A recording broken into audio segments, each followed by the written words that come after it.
You're listening to Where You Live with Gene and Tony. Welcome back to Where You Live. We're broadcasting live from the Concierge Landscape Studios. If you're just joining us today on Where You Live, we're going to be talking about two topics here.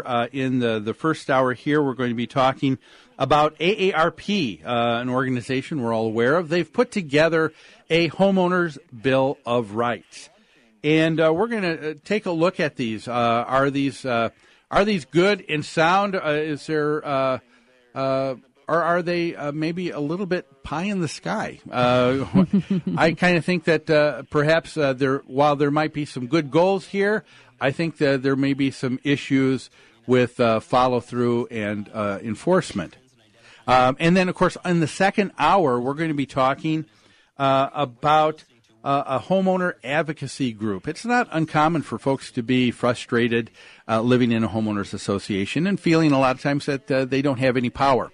Well, because of that, I think over the last few years, a number of advocacy groups have grown. There's one, Cyber Citizens for Justice, that has been around now for a few years in Florida. We're going to talk to president of that organization, Jan Bergman. That'll be in hour two. Mm-hmm.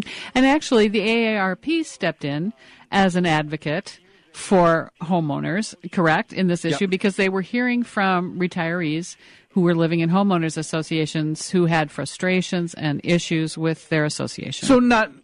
So realistically, not an uncommon thing or to expect that AARP would address this because they're dealing with the quality of life for the people in their organization. Members. Well, before we get into that, we want to let you know that you can join us in this discussion today at 651-289-4488. And before we get in, I'd also like to just let our listeners know in the first hour we have a free subscription, a newsletter that comes out bi-monthly that has great articles. It's a great resource to use. We have over 18,000 folks that subscribe right now. A lot of the topics we cover here on Where You Live is also covered in further detail and depth in the newsletter. You can call us at New Concepts at 952-922-2500. Ask for Courtney, and she'll make sure you start getting your subscription.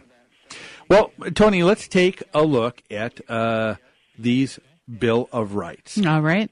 And again, I'm going to just read from, I guess, what would be the beginning of what was set, or preamble, if you will, from AARP. They said to ensure amicable and equitable relations between homeowners and their associations, this Bill of Rights seeks for fair resolution of disputes, specifies, and this is important, the wording that's used, specifies rights regarding rules and charges, and ensures individual autonomy and promotes oversight and voting. The bill uses reasonability as the touchstone for all action. I don't know if I can say when I'm reading this that this specifies anything. A lot of the language seems very general to me. And not specific. Well, let's hear. What are the steps? Yeah, let's take a look at the first one right here. There are 10, are there not? There's 10. Okay. 10 Bill of Rights for homeowners. And again, they're not bad goals. We're not against the goals, but I don't know that just having this language will necessarily take care of it. The number one is the right to security against foreclosure. It says an association shall not foreclose against a homeowner except for significant unpaid assessments, and any such foreclosure shall require judicial review to ensure fairness. Okay. Tony, what do you think of this? Well, right away, we've got subjectivity, not specificity. What's a significant unpaid amount of assessments? Oh, that's a great point. Is that 1 month of assessments unpaid? Is that 1 year of assessments unpaid? It's so individual, and maybe that's what they intend. It's individual to the homeowners association. If I have 6 units in my homeowners association and one of those units did not pay their assessments 1 month, that could mean we can't pay the trash bill. Yeah. We can't pay for the common electricity. It could be very significant. Yeah, and so there needs to be some enforcement in place with the association to be able to collect money. And one of the ways of getting people's attention has been, hey, look, if you can't can't meet your obligation here, we may say you're out of the pool. Yeah, that's right. You know, and that's what's happening. The other side of the coin, I think, needs to be looked at. I think that's overlooked. What is significant, okay, in terms of the cost? Let's say a homeowner is under $1,000 in arrears with their assessments. Maybe not a huge amount of money.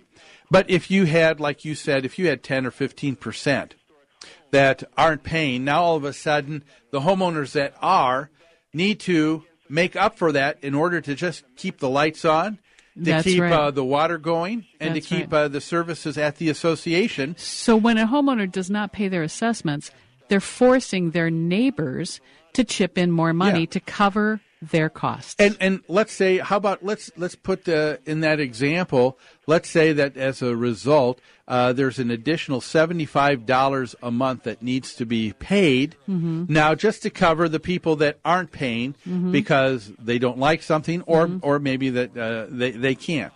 How about the person who is on fixed income? How about that elderly person who $75 a month may not seem like a huge amount to some people's budgets, could be huge. That's right. To that person. That's right. That could be significant. That's right. And if you're not forcing other people to move on and let it to be owned by people who are going to meet the obligation, you're not being fair to the other people. No, that's right. I think that's one thing that's not addressed here. Well, it's very vague. Also, what do they mean by judicial review? Are they talking about the foreclosure has to be by judgment so that it is a judicial issue, or are they talking about some other process? It's in Minnesota state statute, homeowners associations, it's very clear what their powers are and what they are not. And to say you're securing people against foreclosure by doing this is it's specious. Yeah. This does not obtain the goal. Well, you know, the other thing that came to my mind, I had sort of even a different take on this, and I wondered it'd be interesting talking to someone who wrote this Bill of Rights.